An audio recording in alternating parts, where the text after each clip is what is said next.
Alright, I have this pair of headphones, and one of the ears will cut out if you wiggle this wire at all, and so basically the plug has a problem, or I should say the wire inside this place here has a problem where it is broken inside, and so the only way to fix that is to cut the wires off after the break and solder on a new plug. So I bought this plug here. I paid a little extra for the metal version instead of the plastic version. And basically it has a screw-off cover and then the plug here. So this is a stereo plug.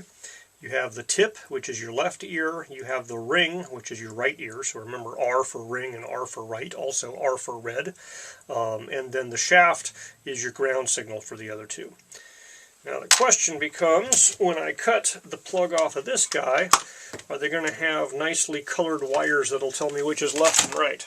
So we're going to take it back a couple inches, because I know the problem is not that far down.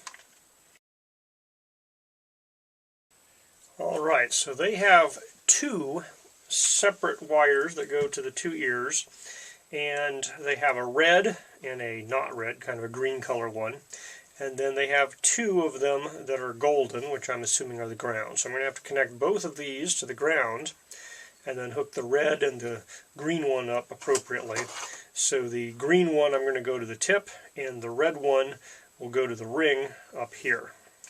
Now, before you start soldering, you need this guy down on the wire, and I'm also going to put some heat shrink tubing on the wire.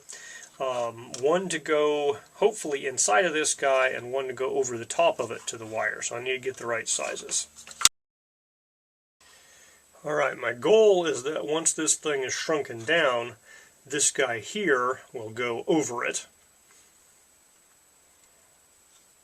And then I'm going to need another one that will go over the top of that guy.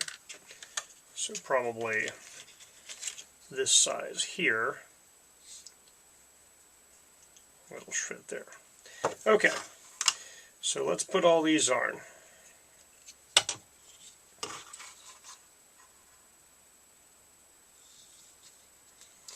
Alright, biggest one goes in there. It's going to go over this guy. Then this guy goes down. And then this guy, which will go over only the wire, goes down. Now currently, this thing here doesn't quite go over that heat shrink tubing, but I believe that when I shrink it, it will go over it. We'll find out.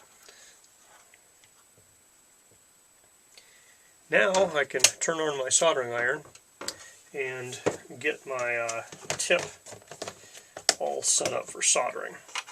So the ground is the easiest, because the ground actually has a hole for these wires to go through. And I can clamp the insulation in there and it'll hold itself onto the wire.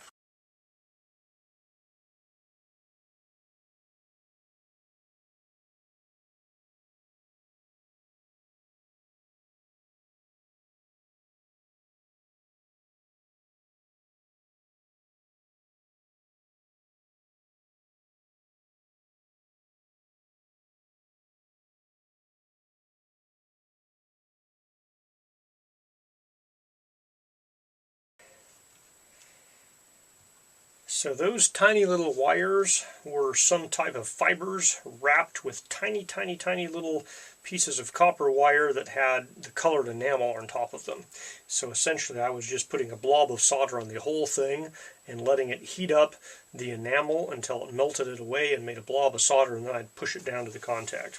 I don't even know if I got it successfully working, so we're going to have to test this thing before I put any covers on top of it. So let's test the resistance of each of these points.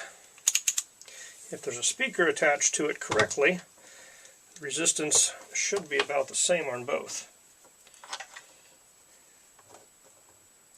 So sheath to tip, we're getting 26 ohms.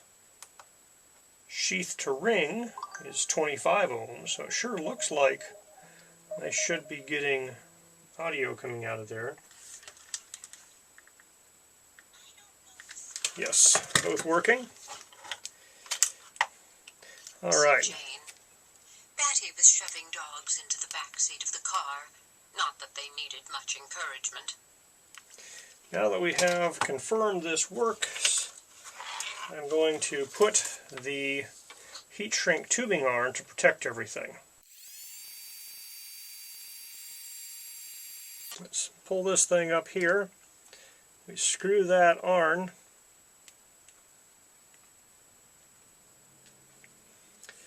And it's pretty good there. The wire's pretty tight, but that's why I have this extra thing of heat shrink up here that could go over there, and I can pull everything in with that.